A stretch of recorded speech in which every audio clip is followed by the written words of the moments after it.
जय जोहार, मैं हवा ऋतुराज वैष्णव और आप मन देखा था न्यूज प्लस 21। तो चलो एक नजर डालथन बिहनिया के खबर में। छत्तीसगढ़ में ए हफ्ता बरसी बादल, हवा के रुख बदलिस।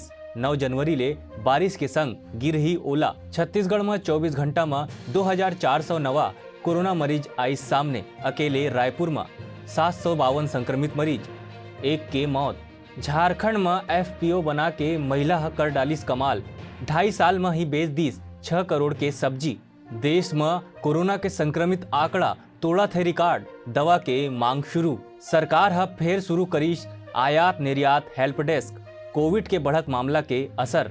पीएम मोदी आज करही चितरंजन कैंसर संस्थान के दूसर परिसर के उद्घाटन।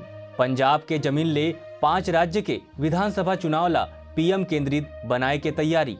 उत्तर प्रदेश चुनाव में पूरा ताकत झोंकी संग। बैठक के दूसर दिन हुई इस विधानसभा चुनाव में चर्चा।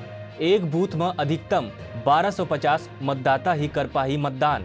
यूपी चुनाव में हो सकत है 5 ले 8 चरण।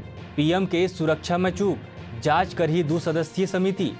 सुप्रीम कोर्ट में सुनवाई आज। ऐसने ही तमाम जानकारी से लगातार अपडेट रहे बर हमारे चैनल ला लाइक और सब्सक्राइब करना झन भूलो और नोटिफिकेशन बर बेल आइकन ला घलो दबाहू। देखत रहो न्यूज प्लस 21, आप मन के हक के बात।